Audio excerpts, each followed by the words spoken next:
Assalamualaikum warahmatullahi wabarakatuh. Perkenalkan, nama saya Devi Cipta Nainggolan SPD. Saya CGP Angkatan 11 Kabupaten Sedang Bedagai.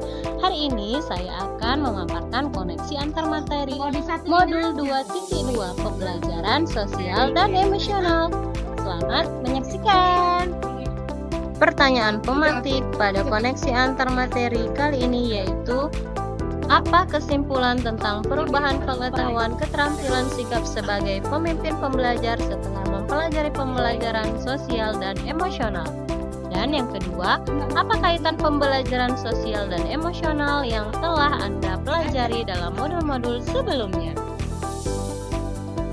Kesimpulan saya tentang perubahan pengetahuan keterampilan sikap sosial sebagai pemimpin pembelajaran setelah mempelajari modul ini adalah: pendidikan sosial emosional dapat menghasilkan pemimpin pembelajaran yang memiliki pengetahuan lebih baik tentang emosi, keterampilan berkomunikasi dan bekerja sama atau berkolaborasi dengan baik, kemampuan mengelola emosi, sikap yang peduli dan responsif, kemampuan memfasilitasi pembelajaran yang berpihak pada murid, pemimpinan yang efektif dan dampak positif bagi kesejahteraan psikologi diri sendiri, murid, serta orang lain di sekitar kita.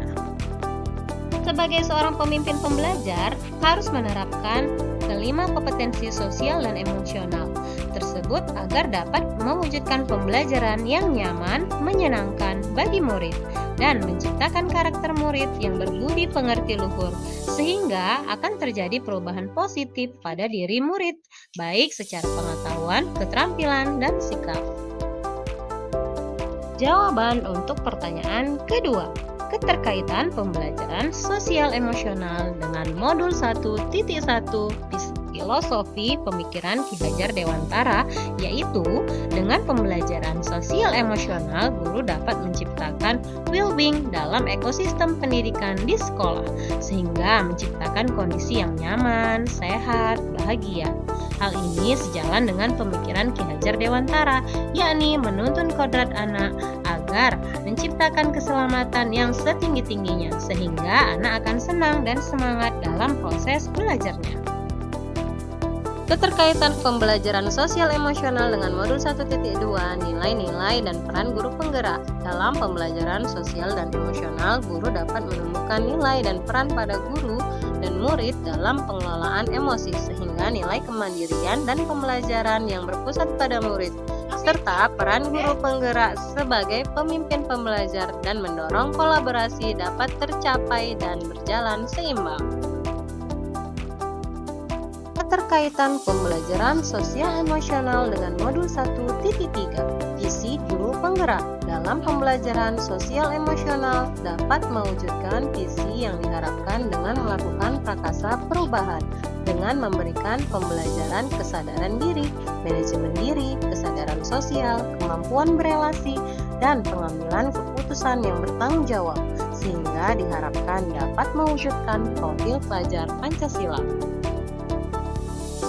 Keterkaitan pembelajaran sosial emosional dengan modul 1.4 budaya positif. Dalam pembelajaran sosial dan emosional, guru dan murid dapat mengenali dan memahami emosi masing-masing, sehingga mampu mengontrol diri dan dapat menciptakan suasana yang menyenangkan, aman, dan nyaman, yang berpengaruh dalam penerapan budaya positif, baik berupa disiplin positif maupun keyakinan kelas dengan sebaik mungkin.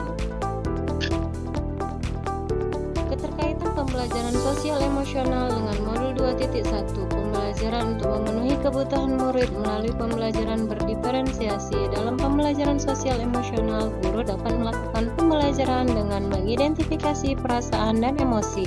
Hal ini sejalan dengan pembelajaran berdiferensiasi yang memetakan kebutuhan murid, diantaranya kesiapan murid, minat, dan profil belajar murid, dengan menggunakan strategi diferensiasi konten, proses, dan produk, sehingga pembelajaran dapat dilaksanakan sesuai dengan kebutuhan murid agar pembelajaran semakin menyenangkan dan dapat mewujudkan merdeka belajar.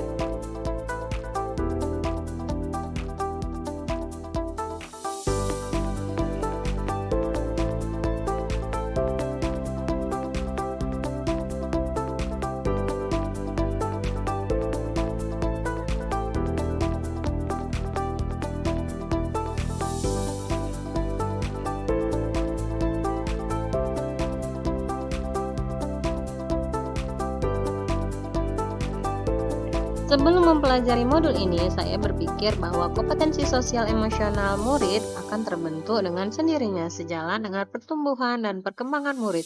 Sehingga dalam pembelajaran di kelas, saya lebih berfokus pada penyampaian materi pembelajaran. Setelah mempelajari modul ini, ternyata pembelajaran berbasis sosial emosional perlu dilakukan untuk mengetahui seberapa kesiapan, ketertarikan, dan fokus murid dalam memulai pembelajaran untuk mewujudkan pembelajaran yang berpihak pada murid.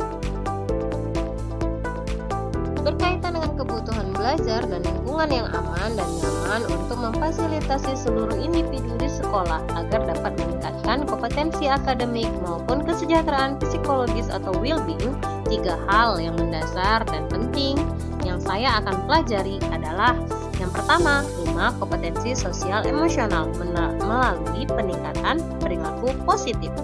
Yang kedua, kesadaran penuh atau mindfulness sebagai dasar penguatan kompetensi sosial emosional.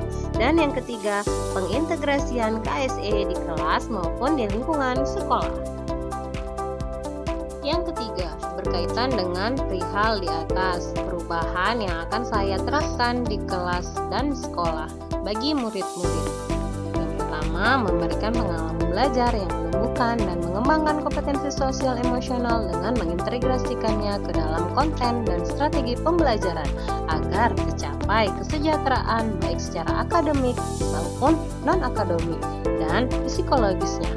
Dan yang kedua, bagi rekan sejawat, saya akan berupaya konsisten untuk menjadi rekan yang baik, teladan, menjalin komunikasi, dan berkolaborasi dengan baik. Terima kasih, demikianlah pemaparan saya koneksi antar materi modul 2.2 pembelajaran sosial dan emosional. Assalamualaikum warahmatullahi wabarakatuh.